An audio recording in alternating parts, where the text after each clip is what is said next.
The late 1980s and the early 1990s in Melbourne, Australia were marked by a series of heinous crimes. Ones that sent shockwaves through the community and left a horrible mark on the nation's psyche. These crimes were perpetrated by an individual known only as Mr. Cruel, a meticulous and calculating predator whose primary target was young girls.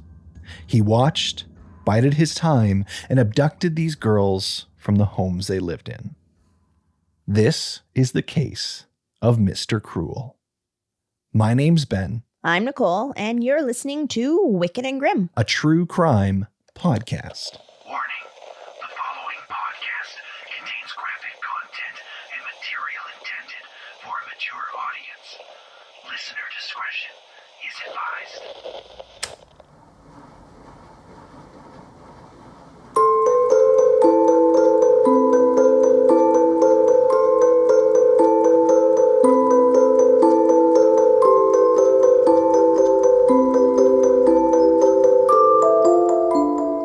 Massive news in the true crime world.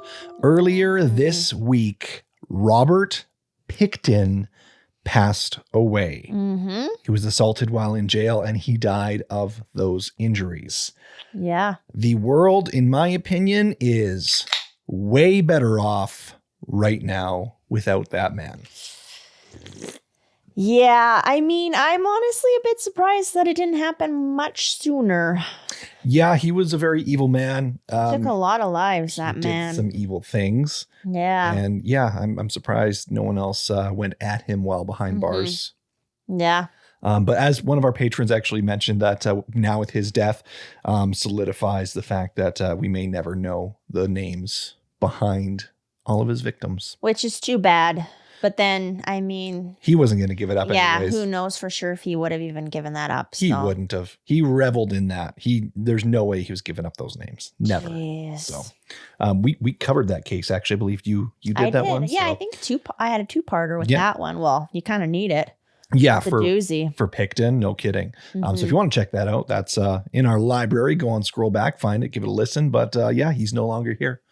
So good riddance. Yeah, no shit. On a nicer note, we did a true crime thing at home, a little date night. We had a murder mystery date night. That it was fun. Fun as heck. And we solved it. Took us about 4 hours together. I know. Is that good or bad? I don't know. We went through a bottle of wine, solved it in 4 hours. It was our first ever one, so yeah, it was good. It was quite in depth.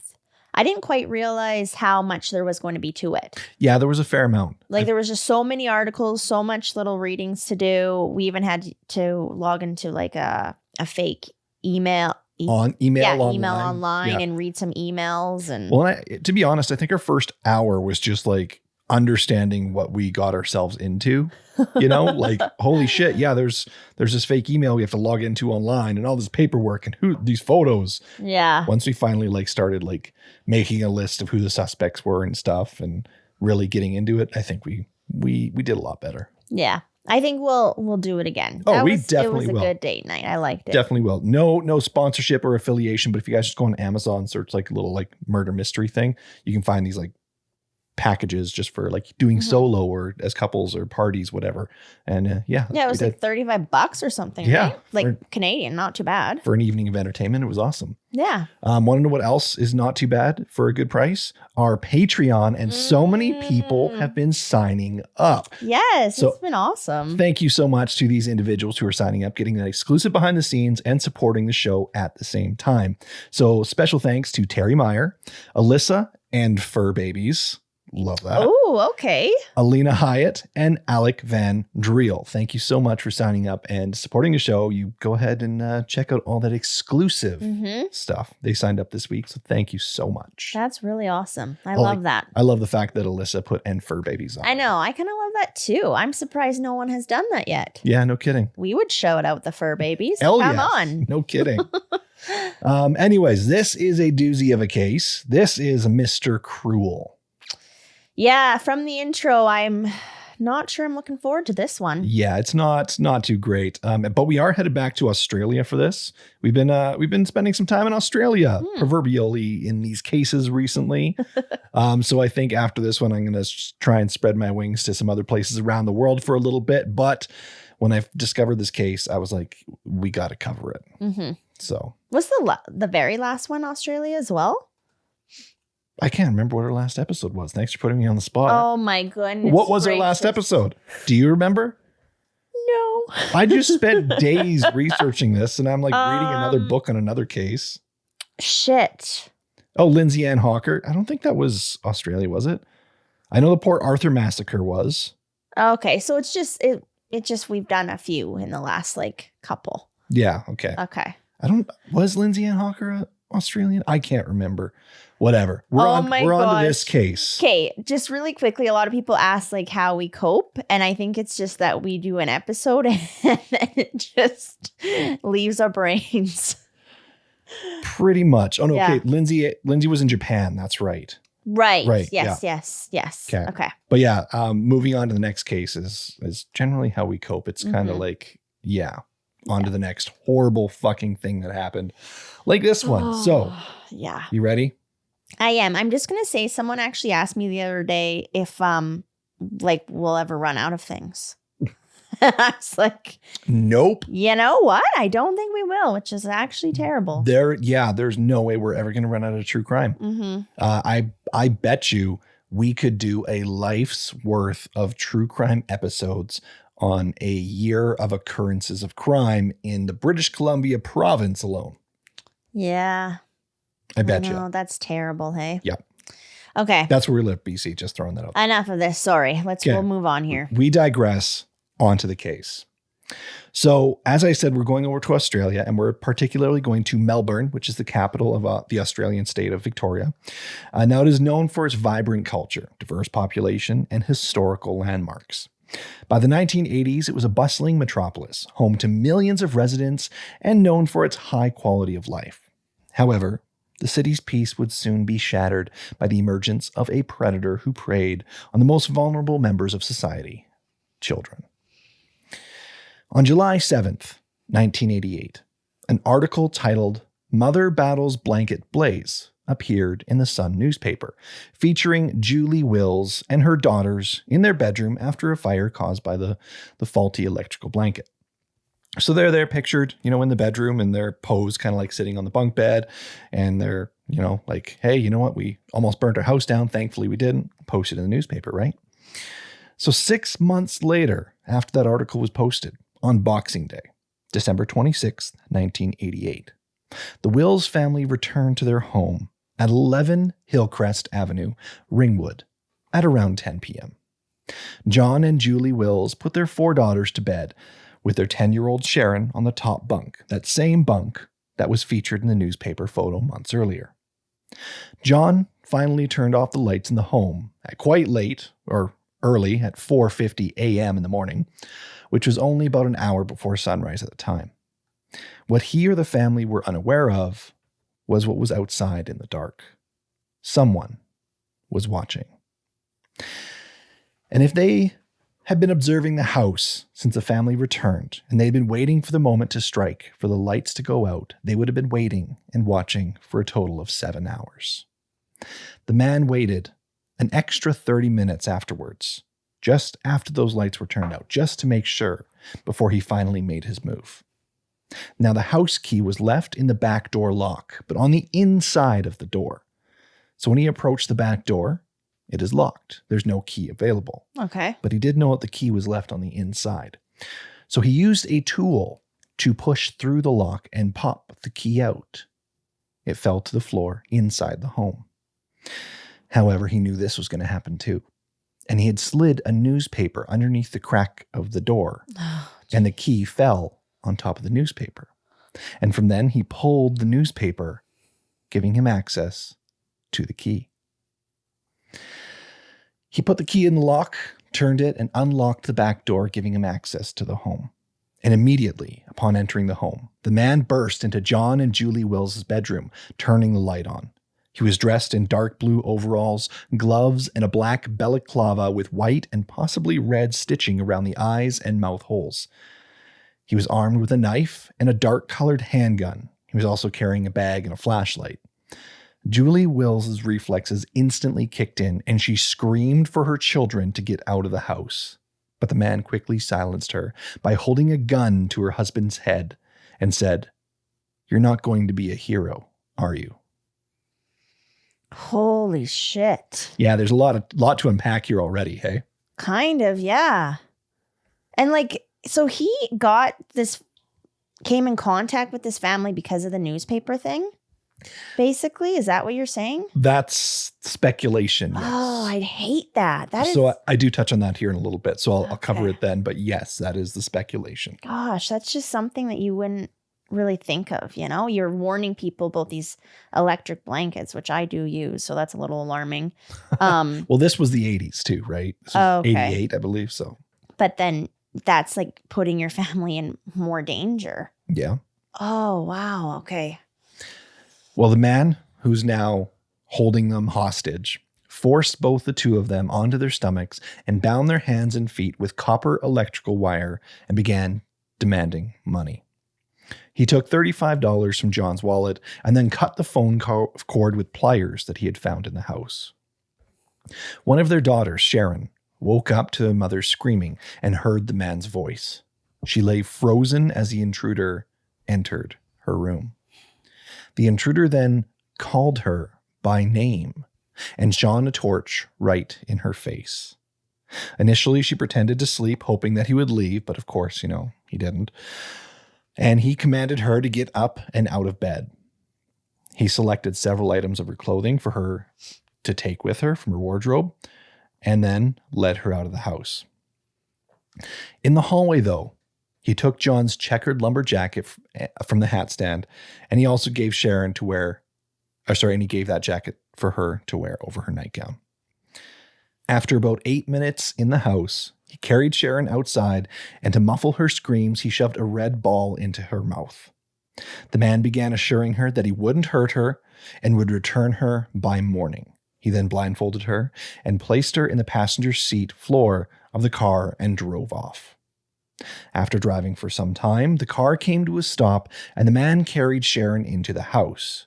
He made Sharon brush her teeth and bath, after which he sexually assaulted and raped and abused the 10-year-old Sharon. Whoa, that's just fucking devastating. There's a reason they call this man Mr. Cruel. Well, yeah, that's putting it nicely. Yeah. So despite being blindfolded, Sharon sensed that the man had a hairy chest and possibly even facial hair, maybe the beginning of a beard sort of thing. After the assault, he gave her milk and a stale Vegemite sandwich, which, for the record, I have yet to ever try Vegemite, maybe one day, but I don't even know what the hell that is. It's an Australian thing. Oh, it's kind of like, I don't know, it seems like a jam of some sort, like a jelly maybe, I don't know. It's like a spread for bread and stuff. I haven't heard of that. It's really dark and I have no idea what it's made of, but Vegemite, yeah. Okay. Anyways, he gave her a stale Vegemite sandwich and he leashed her to the bed by her neck and then he left. Sharon managed to lift her blindfold and observe the room that she was now being held in. She noticed a wooden tripod and a camera set up for filming. Oh, you're fucking me. Everything she just endured was most likely being captured on camera. Gosh, you don't even know what to say to shit like that. No, that's low. That is fucked up. That is so disgusting. Mm-hmm. Yeah. Now, the man would return later, and he forced Sharon to bathe once again, and then assaulted her in another room. Afterwards, he dressed her in a shirt, and he had taken her from the home, wrapped her in garbage bags, and carried her to the car. At around 11:15 p.m., the man stopped the car and began carrying Sharon for some distance before he put her down at Baywaters High School. He removed her blindfold and garbage bags and instructed her on how to reach a nearby Food Plus store. He warned her not to look at him as he left. Just after midnight, a woman found Sharon at the corner of Orchard and Armstrong Roads. Sharon calmly told her, quote, My name's Sharon Wills, and I was taken from home early this morning. A man left me here and told me to go ring home. The woman took Sharon to her home and called the police. Mm-hmm. So, yeah, they were, of course, happy to have Sharon back at home. But the question, of course, everyone's wondering, who is this dude, right? Who's this man?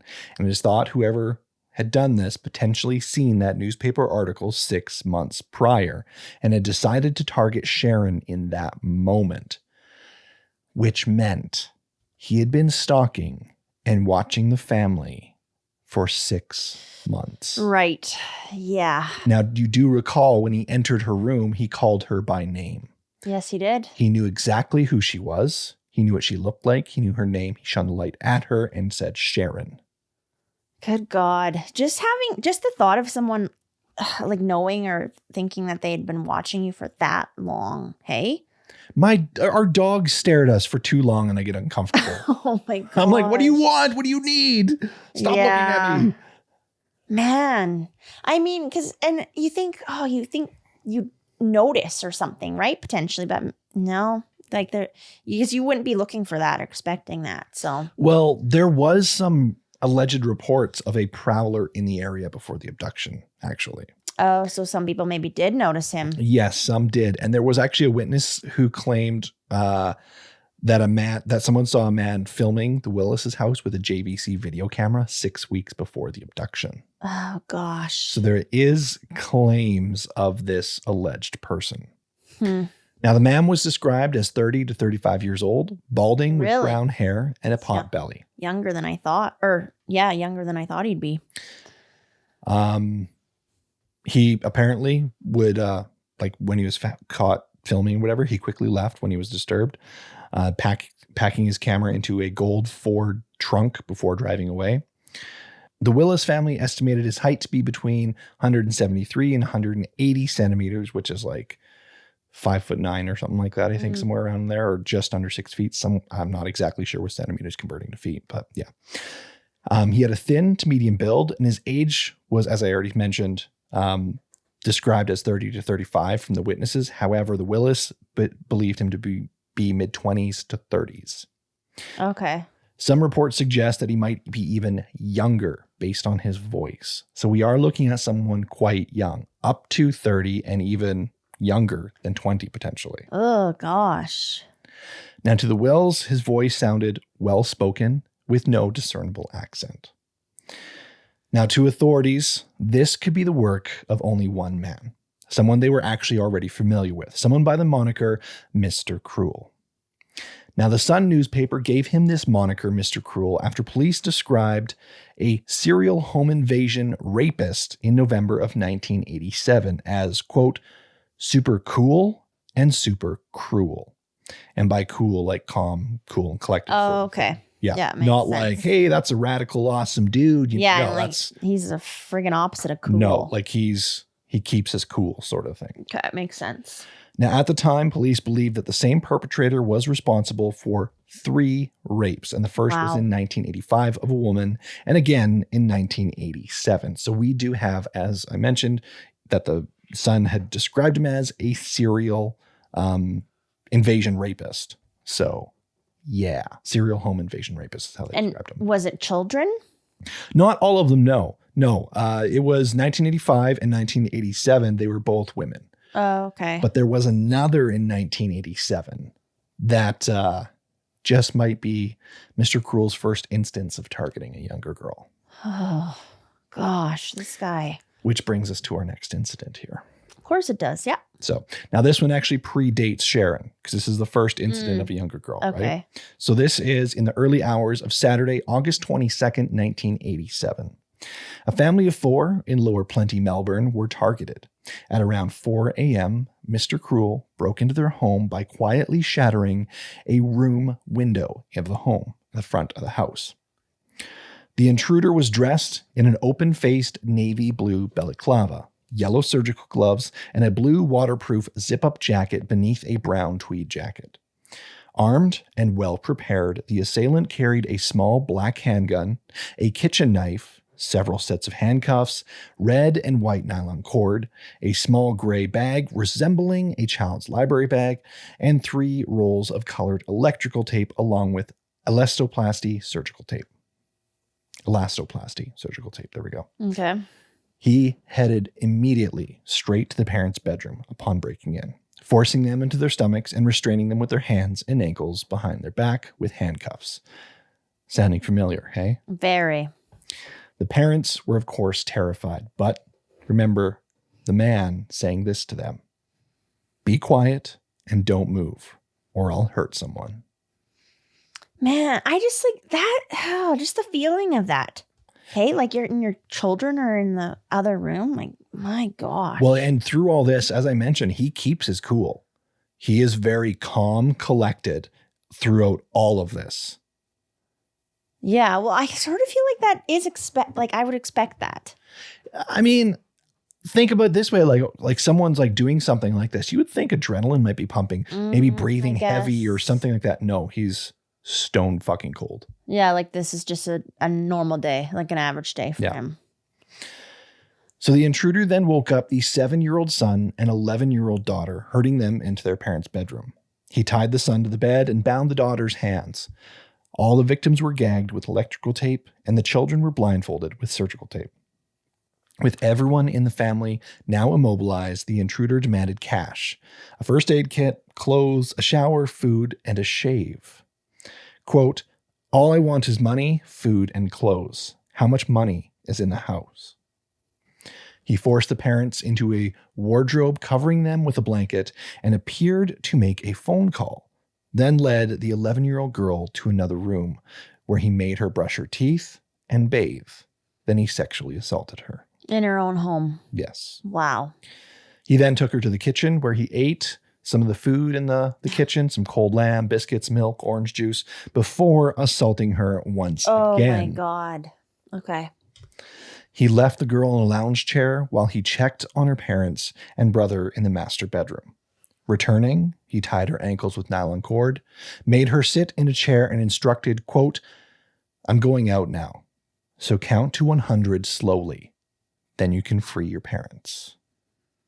Before leaving, he picked up the broken glass from the lounge room floor and ripped the telephone from the wall. When she heard the front door close, the girl freed herself and her family. It was about 6 a.m. The intruder had been in the house for nearly 2 hours. Man, 11 and 10, hey? That is so disturbing. That is like beyond disturbing. Yeah, it really is. Mm-hmm. But that's who he's targeting. And he went for, older women at first. I'm not saying like older women, but like grown-ass adults at first. Yeah. And then he, for whatever reason, made the switch in this instant. Which is quite the switch, because I'm not sitting here saying he should have done this or should have done that, but like he had her mother there. So he specifically chose who he was targeting. Yeah, I never really thought of it like that. Yeah. Now, he had also stolen various items on his way out of the home as well, including some of the father's clothes, a jacket, razor, cash, jewelry, and even some vinyl records, which were apparently quite collector's items, but besides the point. The man, dubbed as Mr. Cruel, was leaving residents in Australia absolutely horrified, and authorities were scratching their heads. Mm-hmm. Well, yeah, this guy needs to get caught like ASAP here. Now, the biggest thing, though, was the man seemed to plan his attacks in extreme advance. Remember the case of Sharon? Like I said, it was 6 months. He was most likely scouting out families for days, weeks, or even, as we just said, months at a time before ever making his move. He executed his plan carefully, consistently, ensuring that he was well prepared to handle multiple people at once, ensuring he got what he wanted, and through it all stayed very calm. Well, and then also doing it in the middle of the night too, because then you're just so like getting woken up to that, right? You're so alarmed. Oh yeah. Well, not only so alarmed, but like you're so discombobulated, right? Like what's going on? You'd almost think you're like dreaming or something. Yeah. Well, you're in the pitch black, lights turn on, you can't fucking see. You're so out of it. What the fuck is going on? Yeah, you're stunned for let's just say 10 seconds. He's got advantage on you for 10 seconds. That's a lot. That is a long time. So now his next victim. This is after 10-year-old Sharon. Okay. Will be a girl by the name of Nicola Linz. Or Linus, sorry, not Linz. My apologies, read that wrong. On the evening of Tuesday, July 30th, 1990, Brian Linus and his wife, Rosemary, were picked up by friends to attend a function, leaving their daughters 13-year-old Nicola and 15-year-old Fiona at home. That evening, as on previous nights when they're, at home alone or whatever, and the parents are out doing whatever it is, the girls ordered pizza. I remember being a kid, it's like parents are going to do a thing, so you get like takeout or something, right? Like that's like so exciting. Yeah, so that's what they were doing. It's like, oh, parents are out, we get pizza tonight, right? And the pizza arrived at about 10:05 p.m. The girls ate their pizza, and then they went to sleep at around 11 p.m. However, just 20 minutes later, a man wearing gloves and a dark green balaclava with cream stitching around the eyes and mouth forced open a window in the parents' bedroom and entered the home quietly. He made his way through the home, down the hall, and entered the room where both of the girls were sleeping. Mr. Cruel woke up Nicola by tapping her head with a long, serrated carving knife and said, "See this?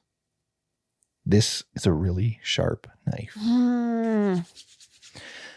Then in his other hand, he held a gun with a silver barrel and a brown wooden handle.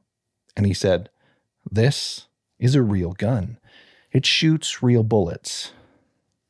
Blow your heads off." Gosh, this guy's a freaking piece of shit. Yeah, he's getting under your skin, isn't he? Yeah, like this is so disturbing. I am, yeah. I said it once already, and I'm sure I'm going to say it more times. They call him Mr. Cruel for a reason. I think there needs to be a worse name. Fair enough. Now, he led the sisters to their parents' bedroom. He forced the girls face down on the bed, hog-tied Fiona with galvanized wire, and took Nicola to the kitchen, where he cut the phone line. Mr. Cruel then led Nicola to her own bedroom, told her to get dressed in her school blazer, and took several items of clothing from her drawer, which he would then stuff into a beach bag, a Ken Doan beach bag. He asked about her father's employment and told Fiona he was kidnapping Nicola for a ransom of $25,000, stating he would call their father the following morning to claim it.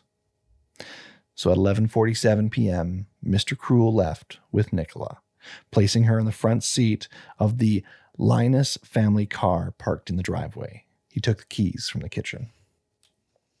He told her to get down under the dashboard and pulled her beanie over her eyes. Quote, "Crouch down on the floor, get down low, get your head right down." This is the 11-year-old, right? I believe so. I'll have to scroll back and see how much. No, she is 13. Oh, okay, this is the older. No, Fiona's 15. Nicola was 13. Oh, right. It was 13, 15. Sorry. Okay. Yeah. Okay. So he drove north out of the driveway and west along Mont Albert Road before stopping and putting thick tape over Nicola's eyes and a balaclava over her head. Quote, "If you try to see, it will be very dangerous for you," he told her. He then drove for a while further and abandoned the car. He walked with Nicola to another vehicle that was waiting and parked at what was assumed a predetermined location, which shows the premeditation, shows the waiting, shows the planning. The drive from there lasted between 10 to 15 minutes before Mr. Cruel pulled into a driveway, led Nicola barefoot off the concrete driveway, up several steps, and through a kitchen and into a bedroom where a radio was playing. He removed the tape from her eyes and replaced it with cotton pads, and he told her, quote, "Keep your eyes shut if you want to stay alive." He made her brush her teeth and take a bath. Quote, "You've got to clean yourself thoroughly. Clean your teeth thoroughly." Mr. Cruel leashed Nicola to the bed by her neck before turning off the radio and falling asleep next to her. Nicola lay awake all night, not being able to get an ounce of sleep and being afraid to move a muscle. Just scared like shitless. At 10 a.m., Mr. Cruel awoke. He turned on the radio and took Nicola between the bedroom, bathroom, and kitchen throughout the day. He dressed her in school dress clothes, making a lot of people speculate that he had a schoolgirl fantasy sort of fetish, because these are some of the clothes that he had taken from her home and he was dressing her in. He also claimed that he had followed her home from her school. The next morning, he made her bathe again and dressed her in her tennis skirt. And he began calling her Missy and Nikki, which were names that her friends and family would often call her, obviously suggesting that he'd been watching very closely. At 2 p.m., he leashed Nicola to the bed again and gave her bread and water. Quote, "I'm just going to tie your feet up now." And he tied her legs with wire and left, returning at 5 p.m. Mr. Cruel then took Nicola to the bathroom, made her stand on a sheet and shower to avoid leaving any evidence. He replaced her eye patch with tape, wrapped her in a sheet, and forced her into a car again, back onto the passenger seat floor. Just before 2 a.m. on Friday morning, he released her and instructed her to count for a while before contacting authorities.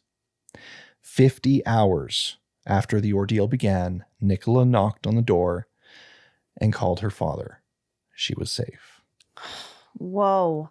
And so he didn't sexually assault her. There are some conflicting reports on whether she was sexually assaulted or not. Okay. Some sources say that he did, in fact, sexually assault or abuse her during the time that she was held, similar to his other victims. Others suggest that he didn't actually assault her, and instead this time it was more psychological sort of stuff he was doing, like the nicknames and the dressing up and those sort of things. Well, just the way you were talking, I'm like, this is just like such a fucked up game to him. Oh, it is. And he's fucking so twisted. There's so many levels to it, because there's the pre, which is leading up to the event, the weeks, the months, however fucking long he's watching and doing this for. And then there's the moment of going into the house and actually abducting, which he is so planned for and ready. Yeah. And he has all his steps, once again, planned out. Thoroughly. And then what seems to last not very long for all this buildup is the actual abduction and the sexual abuse. Don't get me wrong, it's the most horrific part. And thankfully, it doesn't last that long. We've covered cases where it's fucking years, right? Yeah. So thankfully, he does let them go. It's surprising that he doesn't kill them. Yeah, and there is a massive mind game to this. So, but I mean, he's keeping them alive, but he is damaging them for the entirety of the rest of their life. Oh yeah, no, what he's putting them through, not cool. It's gonna fuck with them. Yeah, I have no words for it, honestly. So after that leads us to Carmen. On Saturday, April 13th, 1991, it was a nice spring day, and 13-year-old Carmen Chan had spent the day attending tennis lessons, having lunch with her mother, and spent time studying alone at the library. In the afternoon, friends of the Chans picked up Carmen and her sister Carly, who was 9, and Karen, who was 7, and took them to the family's restaurant where they had dinner and were seen playing outside. At 6:30 p.m., an employee of the family restaurant drove the girls home to the family's sprawling home, where their father, John, was waiting. From there, John greeted them, but he had to leave for work. And it was about an hour later that Carmen was now in charge of babysitting her sisters. This was a routine for the Chan family. After school, Carmen and her sisters would take the bus straight for dinner at the restaurant and get dropped off at home by one of the restaurant employees. It is possible and theorized that someone had followed the girls home from school from the restaurant on one of these trips. In the weeks prior, a man had reported to Doncaster police by neighbors for sitting in a sedan, apparently watching the school bus opposite the Chan's house for several mornings. So someone saw this man sitting in a vehicle watching. According to another source, 2 weeks before, a tradesman had mysteriously appeared at the Chan's door looking for work. And in the days leading up to this day, the Chans had been forced to turn off their alarm system after something kept setting it off. Oh, and they just, oh no. Okay. Now their house was essentially a fortress. Like they've got money, right? They had a 2-meter high fence, an electric gate, but still, being a fortress or not, on the night of April 13th, there was little security that would protect these girls. Well, and honestly, he probably, I feel, picked that on purpose as a challenge or something, right? He very well could have. Mm-hmm. Now, while Carmen and her sisters read stories and watched TV, a man in a green-gray tracksuit and brown balaclava broke in through a window. At around 8:40 p.m., when Carmen and Carly headed to the kitchen for something to eat, he made his move and confronted them with a long, silver carving knife. Quote, "See this knife? Where's your mom and dad?" And then he grabbed them by the hair before he led them back to Carmen's bedroom. And this is where he found the other sister, Karen, hiding behind the door. He gagged and bound the 2 younger sisters, and he shut them in a cupboard, and he told them, "You 2 little ones, get in the cupboard. I won't hurt you." Still holding Carmen by the hair, he pushed a bed against the cupboard door to trap them inside and told them she would be back to get them. From here, things get a little unclear, but she was taken from the home and again, like all the others, placed into a car. The 2 younger girls, Karen and Carly, managed to free themselves after about 10 minutes and called the restaurant to tell their father a man had taken Carmen. Now, interestingly enough, the family car was found spray painted with the words, quote, "Payback, Asian drug dealer, more and more to come." Now, this led many people into believing that Carmen's father had something to do with this.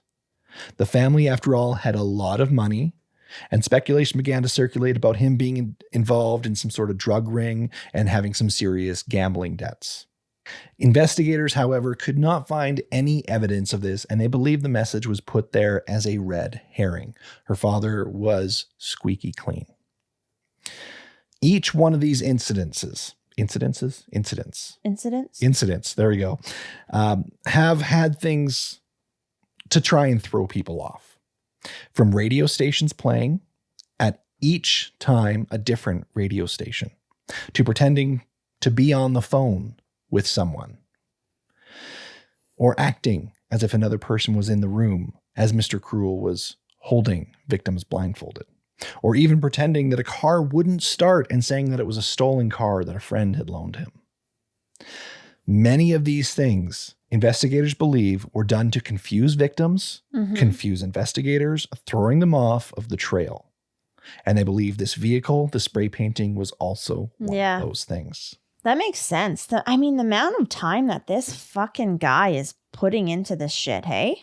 Oh, yeah. It's unbelievable. Everything, every ounce of his energy is going into planning these and executing these. Yeah. Everything. I think this is literally his fucking life to do these. Yeah, you even wonder if he has a job or what, hey? Yeah. Now, through it all, the family was distraught. They wanted their daughter and they wanted their sister back. Safe. They did press conferences and pleaded for her safe return. But the days turned into weeks. Oh, no. And the weeks turned into months. Until finally, on April 9th, 1992, a human skull was found in a landfill area at the rear of an electrical substation on the intersection of Mahoney's Road and High Street. Dental records confirmed it was Carmen Chan, and she had been shot at least 3 times in the back of the head. Her badly decomposed body had been there for a year. No. Yep. Wow. Now, a witness who lived in a house overlooking the landfill area where Carmen's remains were found recalled seeing a man wearing a hooded waterproof raincoat digging beside a truck on a gray and rainy day. When this sighting occurred, it's kind of unclear, but 2 3 days after Carmen's abduction, the weather was cloudy with showers. Okay, man. So he has really escalated here. That is just so brutal. So sad. Yeah. Now, a lot of people do have their doubts that Mr. Cruel was responsible for Carmen's death. Oh, they think it was someone else? Yeah. Carmen's execution-style murder is a hallmark of a criminal hit, they say, rather than a murder by a pedophile. So they're saying, maybe the messages on the car were true. Maybe this execution style is showing or saying something. And it has nothing to do with this other dude. That's what some think. Authorities disagree. And Phyllis, Carmen's mother, however, firmly disagrees as well. She believes that Carmen's fate may have been sealed in the moment that she may have ripped off her blindfold in the abduction, making her the only person to see Mr. Cruel's face. But in that moment, he made sure she would be unable to tell anyone what she saw. Okay. Yeah. I mean, I guess he has all these really weird freaking rules. Yes, indeed. Huh. It is believed that this man could be responsible, Mr. Cruel, or connected to up to a dozen different incidents. One of the primary challenges in investigating Mr. Cruel is the lack of forensic evidence that was left behind. His meticulous approach to cleaning up crime scenes, leaving behind false clues, left little for investigators to work with. He wore gloves, he wore a mask, he ensured that there was no fingerprints or DNA left behind. This careful attention to detail frustrated investigators and made it very difficult to develop any sort of leads. Now, they have found a partial fingerprint that may be Mr. Cruel's, may not be, and a swab from a rape kit from one of the victims. But outside of that, they have some descriptions from incidents, which allowed for several composite sketches of Mr. Cruel to be created, which were widely circulated. Now, these sketches portray a man in his 30s or 40s with a slim build and a calm, methodical demeanor. But apart from that, they have nothing. This fucking case isn't solved, Ben? There's no definitive identification that has ever been made, and the identity of Mr. Cruel is still, to this day, a mystery. Damn it. I was waiting to hear about this motherfucker. I know you were. And what the hell he is doing. I'm sorry. Okay. That is the case. That's really? The end. We're done. That's it. After Carmen, it's Carmen, right? Yes. There's just there was no other victims that we know of. That we know of. I mean, there's speculated that it could be responsible up to a dozen. Right. But there's the 4 that I talked about are the 4 confirmed Mr. Cruel. In fact, actually, one of them is still speculated. Mm-hmm. Okay. But yeah. Gosh, the guy's gotten away with this shit. And just living his life. He has. Living his fucked up life. He has. Wow, I'm shocked. I didn't actually expect this one to be not solved. Now, I do want to say there is a website called whoismrcruel.com. It was a major source in this episode. And I do want to say you guys should go check it out because there is a lot of this is a massive case. Like I could probably go on for 12 episodes in this case. It's insane. I do recommend you go check out this website, do some reading, dive into it because it is very interesting. It's quite wild, and they do go through some suspects, but I mean, there's nothing really that's ever really come forward as far as suspects are. It's just maybe sort of thing, but that's about it. So yeah. That is so disappointing that he did such terrible things. Yeah. And is just living his life. He is. That's exactly what he's doing. He got away with it. So far. That's the thing that just I feel like gets me so much with true crime is when it's not solved and that they are not paying for their actions. I can't deal with that. Especially there's kids involved. I'm not okay. You don't say. So are you just going to like stress punch me in the face after this or something? I know you should. That's what I feel like is going to happen. Alarmed or on guard after this. If I have a black eye in next week's episode. Oh my gosh. Says me who woke up with a friggin' sore nose the other day. You punched me in the nose while I was sleeping, I think. What? My nose was so sore. It was the weirdest thing I've ever encountered. Oh, it was probably the dogs kicking you in the face or something. Something happened while I was sleeping. Clearly. Yeah. Anyways, that's the case. Like I said, go check out that website. And I'm sorry to drop a mystery one on you. I was really tempted at the beginning to tell you guys it's an unsolved case. It's a mystery.